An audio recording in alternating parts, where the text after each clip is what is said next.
नमस्कार, मैं हूं माही गौरी और आप देख रहे हैं न्यूज़ फ्रेम। इस वक्त मेरी मौजूदगी दिनकर गोलंबर राजधानी पटना में है। आपको बता दें कि यहां पर छात्रों द्वारा प्रदर्शन किया जा रहा है। यूजीसी की जो guidelines, new guidelines supreme court ने दिया है, कास्ट किस्म को लेकर भेदभाव ना हो, इसको लेकर पर यहाँ पर छात्रों द्वारा प्रदर्शन किया गया। आप देख सकते हैं यहाँ पर टायर भी जलाकर इन्होंने अपना विरोध दिखाया है। मैं कैमरामैन से दरखास्त करूँगी वो एक नज़र दिखाए टायर कैसे जल रहा है। आप देख सकते हैं लहर यहाँ पर जाम लगा है। यहाँ पर लोगों से बात करेंगे, छात्रों से बात करेंगे और जानेंगे कि उनका क्या कुछ कहना है। ये आज हमारे हक की लड़ाई है। हम लोग यूसीसी का इंतज़ार कर रहे थे और यहाँ हमें यूजीसी लाया गया। आज हमारे समाज, हमारे सवर्ण समाज के जो भी लोग हैं वो अगर आज ये रोड पे, सड़क पे नहीं उतरेंगे तो ये हमारे लिए बहुत ही दयनीय स्थिति आने वाली है।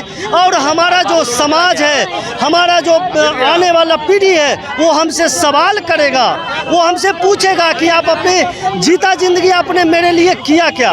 ये हमारे बच्चों के भविष्य के बारे में सोचने के लिए हम लोग आज मजबूर हैं और इस सरकार को ये चैलेंज करना चाहते हैं कि जिस तरीके से आपको मैंने सत्ता में बैठाया है तो आपको उतारने की भी क्षमता सवर्ण समाज रखती है और वो पूरा करेगी। ये भेदभाव हटाने के लिए गाइडलाइंस बनाया गया है। नहीं, ये भेदभाव जब किया ही नहीं जाता है तो कि हटाना क्या है।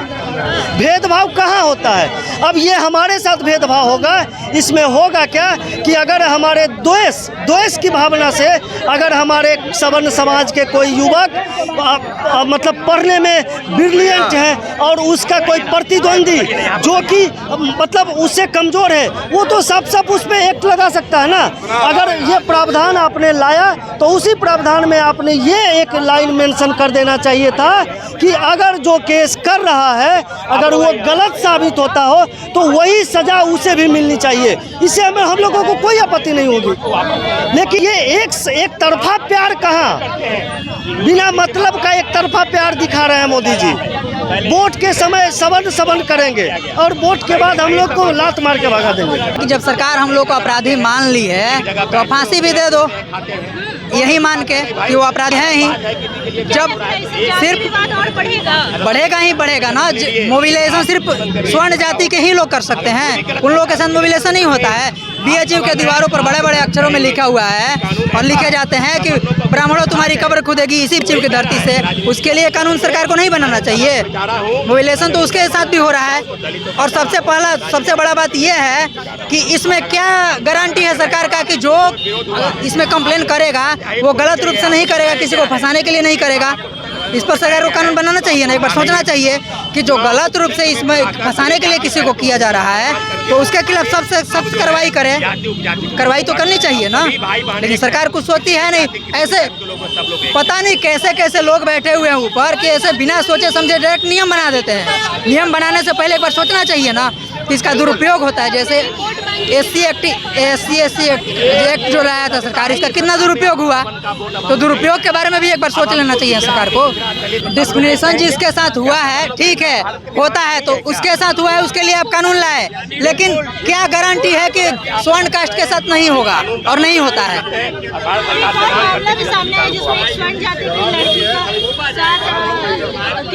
आप लोग सड़क में उतरे यूजीसी और उसने कंप्लेन कर दिया विरोध में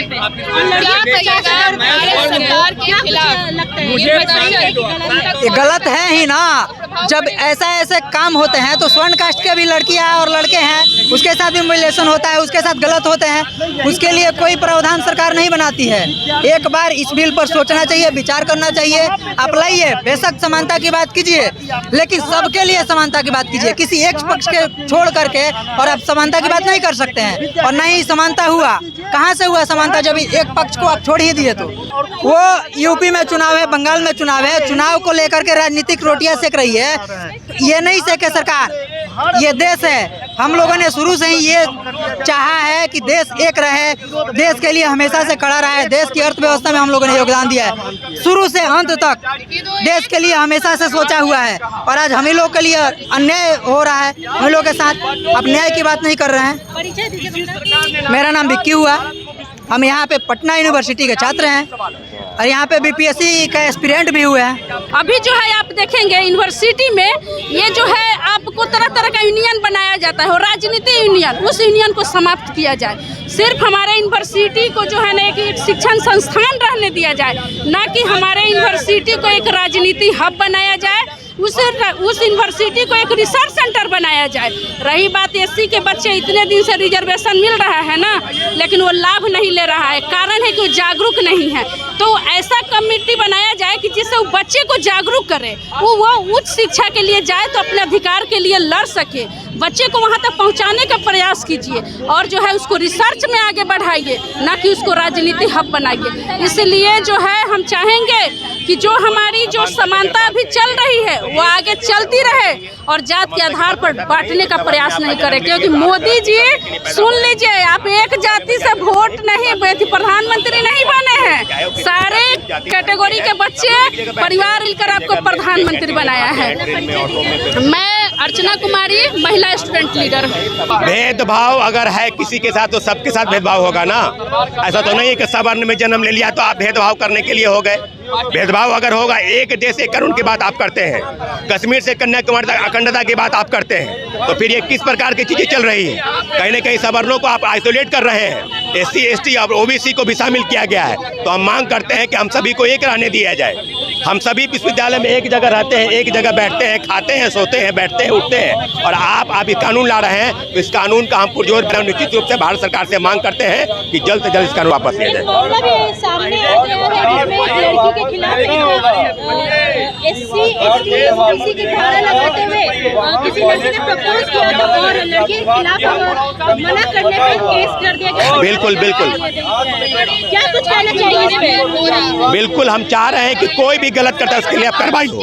एससी एसटी ओबीसी चाहे जनरल कास्ट किसी भी वर्ग के अभ्यर्थी अगर करे हैं तो खिलाफ कार्रवाई हो। तो आपने सुना है छात्रों की बात, छात्र नेता सौरभ कुमार की बात। तो इन लोगों का कहना है कि ये जो सुप्रीम कोर्ट का जजमेंट आया है ये सही नहीं है, ये भेदभाव को हटाना का काम नहीं करेगी बल्कि और भेदभाव लाएगी, ना केवल देश में बल्कि हर राज्य में इसका असर पड़ेगा। यहाँ पर छात्रों में और भेदभाव होंगे। स्वर्ण जातियों के जो यहाँ पे छात्र हैं उन्होंने बैनर में अपना नारा भी लगाया है कि मैं स्वर्ण जाति का हूँ, मुझे फांसी दो। आप सोच सकते हैं मतलब कितना आहत हो रहे हैं ये लोग। और आपको बता दें कि इससे इनका कहना है कि ये जो भेदभाव का असर है लगातार इन पर पड़ेगा और झूठे केस में भी इन्हें फंसाया जाएगा। साथ ही आपको बता दें कि इस नियम यूजीसी की नई गाइडलाइंस में अब ये कहीं भी जिक्र नहीं किया गया है कि केस झूठी भी हो सकती है, इस पर संज्ञान लिया जाएगा। और छात्रों का एक ही मांग है, यूजीसी गाइडलाइंस को वापस लिया जाए, जो नई गाइडलाइंस आई है उसको वापस लिया जाए। और सरकार से भी दरखास्त किया जा रहा है कि सरकार इस पर संज्ञान ले और वापस लेने की मांग करे, इनका साथ दे। फिलहाल के लिए इतना ही। मैं माही कुमारी, न्यूज़ फ्रेम, पटना से।